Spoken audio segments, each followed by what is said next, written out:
الحمدللہ، اسلام عربی زبان کا لفظ ہے۔ عربی زبان میں اسلام کا جو اشتقاق ہے، مادہ ہے، وہ سین لام میم ہے، جس میں سلامتی کا معنی پایا جاتا ہے، صحت اور عافیت کا معنی پایا جاتا ہے۔ صحت میں بیماری سے سلامتی ہوتی ہے، عافیت میں بیماری سے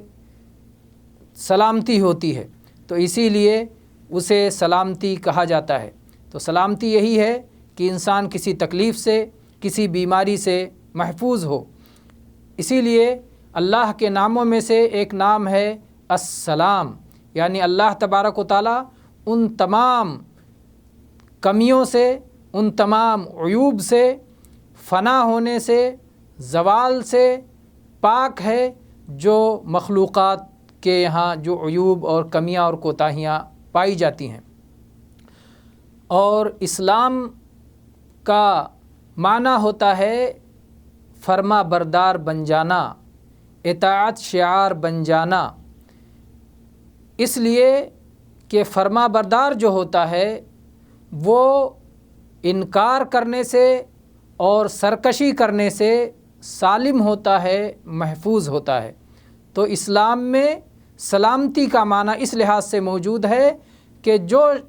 شخص لغوی طور پر عربی زبان کے اعتبار سے کہ وہ فرما بردار ہوتا ہے اور وہ انکار اور سرکشی سے محفوظ ہوتا ہے۔ عربی میں اسی طرح سے اسلام کا لفظ متعدی اور لازم دونوں طرح استعمال ہوتا ہے۔ متعدی جیسے اس کی مثال اس طرح ہے کہ کہتے ہیں اسلم امرہ الی اللہ، کہ فلاں شخص نے اپنا معاملہ اللہ کے سپرد کر دیا، تو یہ متعدی کی شکل ہے۔ لازم کی شکل یہ ہے کہ اسلم یعنی دخل فی الاسلام، اسلام میں داخل ہو گیا، جیسے کہتے ہیں اصبح یعنی دخل فی الصبح، صبح میں داخل ہو گیا۔ تو فرما برداری میں داخل ہو جانا یا اپنا معاملہ اللہ کے سپرد کر دینا، یہ دونوں معنی لغوی طور پر اسلام کا معنی بنتا ہے۔ لازم اور متعدی دونوں معنی اس کے اندر موجود ہے۔ اللہ کے جو شخص مسلمان ہو جاتا ہے وہ اپنے آپ کو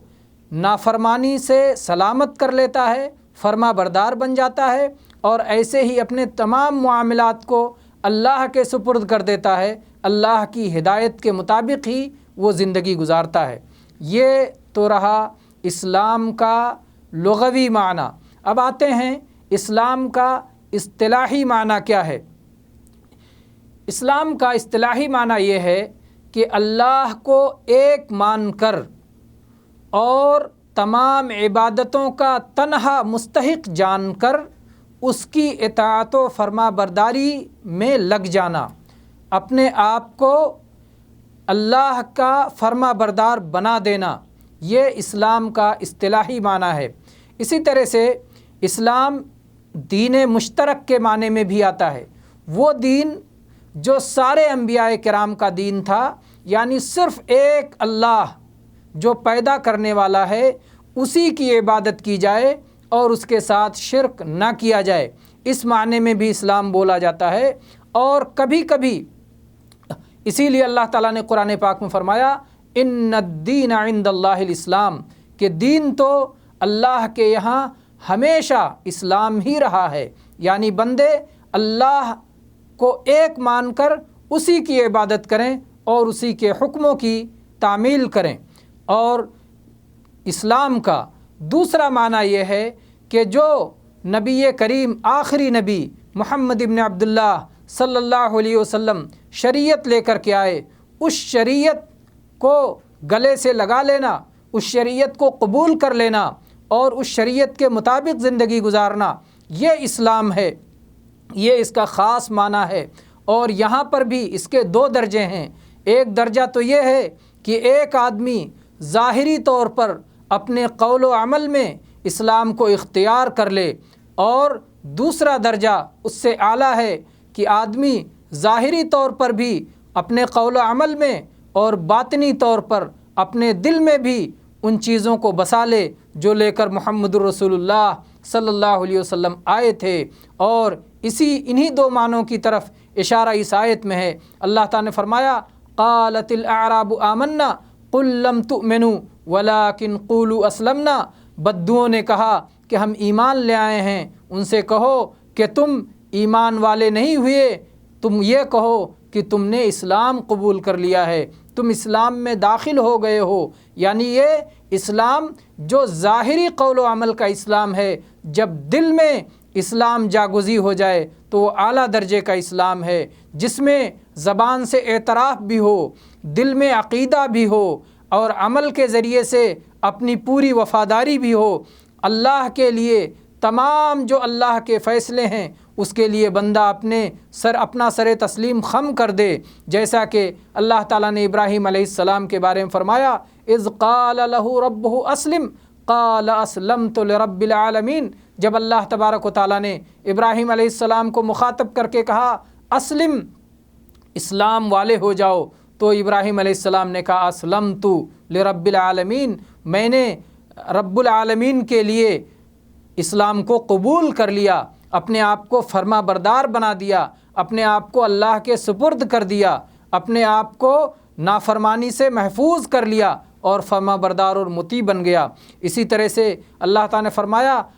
ایک نبی کی دعا ذکر کرتے ہوئے توفنی مسلما والحقنی بالصالحین، کہ اللہ مجھے مسلمان ہونے کی حالت میں وفات دینا اور نیک لوگوں سے مجھے ملا دینا۔ مسلم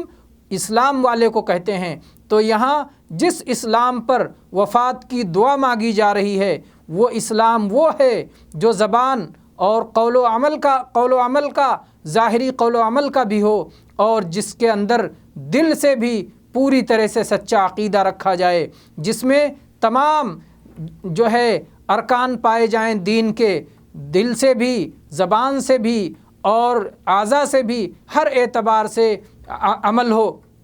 تو یہ اسلام یہاں مراد ہے۔ اور اسی طرح اس آیت میں جس میں اللہ تعالیٰ نے فرمایا وَمَن يَبْتَغِ غَيْرَ الْإِسْلَامِ دِينًا فَلَن يُقْبَلَ مِنْهُ، جو شخص اسلام کو چھوڑ کر کسی اور دین کو تلاش کرے گا اللہ کے ہاں وہ دین قابل قبول نہیں ہوگا۔ تو یہاں یہ دین ہے جب دل میں بھی اسلام ہو، زبان پہ بھی اسلام کا اعتراف ہو اور عمل سے بھی اس کی گواہی موجود ہو۔ اسلام